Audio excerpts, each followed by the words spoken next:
More Peggy news is 18. out. More news is out. So let's talk about it, dude.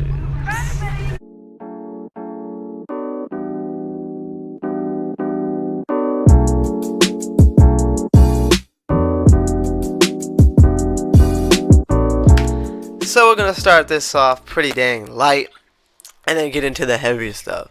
The light news I'm talking about is Apple is working with Microsoft to bring Apple TV to the Xbox consoles, but there's been an update and they're also working with PlayStation to also bring Apple TV to the platform. So it's not just limited to Xbox only now.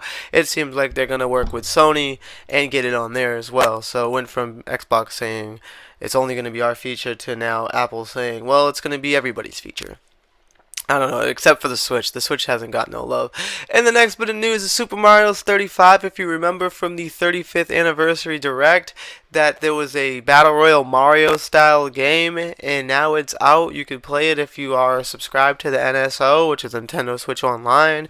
Give it a go, check it out, because this game seems to be fun. I'm going to play it just to mess around for a few laughs and have some fun. And now we're going to get into the bigger news. So the biggest news is today, since Microsoft owns Bethesda, we have Doom Eternal dropped on Game Pass. You can now play Doom Eternal starting today on Game Pass. Doom Eternal is a game that I haven't played yet. I played the other Doom that came out before it, but Eternal is the one that I think is the one that just came out.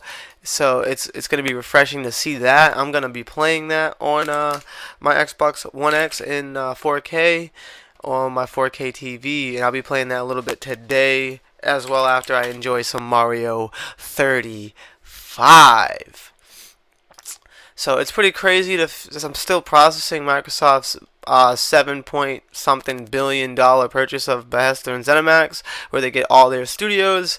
So we're gonna expect to see a lot more games on Game Pass from Bethesda. They already have the Elder Scrolls Online on there.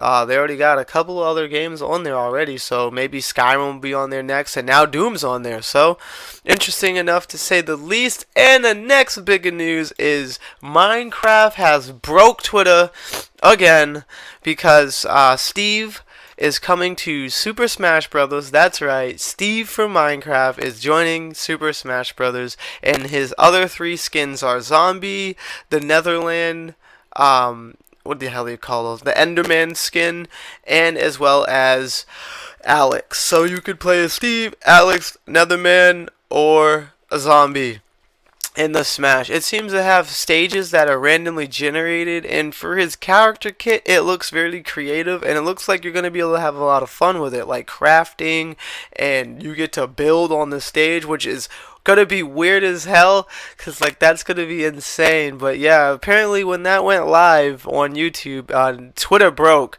So if you were on Twitter, it broke Twitter, and it's just always fun to see stuff like that happen and people's reactions. And the other bit of news is Pokemon is they showed off their Pokemon Direct update to the DLC, which is the Tundra, since then the Isle of Armor is already out.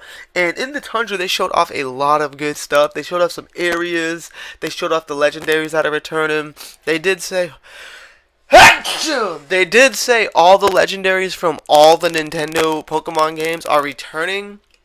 And it also seems like that there's a actual co-op adventure dungeon mode where you queue up with other people and you go through this dungeon, hope to catch Pokemon from the Dynamax dens and also gain your legendaries. That is probably the biggest thing I'm excited for, because now it involves more multiplayer play. It's actual dungeon running, so you're going from one Dynamax battle to the next, to the next, to the next, to the next, until you get to the legendary, and then you catch the legendary or you don't, and then you got to do it all over again. That gives like mass high appeal to me, and I can't wait to dive into that. Another thing that they talked about in the Pokemon update is that if you don't have the games yet. They're bundling the DLC with the game starting this holiday in November, so that way it gives people, if they get it for Christmas, they'll get the DLC with the Pokemon game, that is like tremendous value because you're saving like $30. And I think if Walmart's still selling the games for 50, I mean, you're getting tremendous value right there. It's a free pass with a $10 cheaper game than I got at launch, but I don't regret getting it at launch because I already got all these Pokemons and I'm already in depth with the game, and I just love Pokemon. Pokemon's one of my favorite games.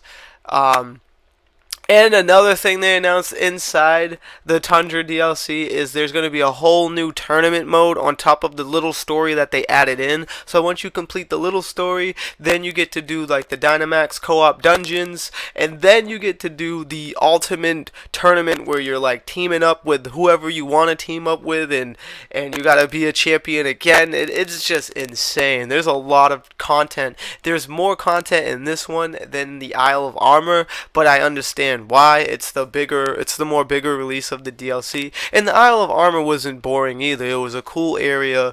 You had cool things. You get the cub, and then you turn it to Urshifu, which one you want, the dual strike or the single strike. And I had a lot of fun collecting the Diglets, even though some people didn't. I did it all on stream. You can check it on my YouTube channel.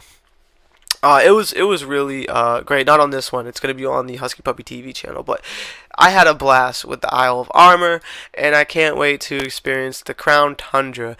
Anyway, guys, that is all for the news that we have. Make sure you stay up to date on all the latest gaming tech news and reviews. Smash that like, and as always, subscribe. God bless and peace.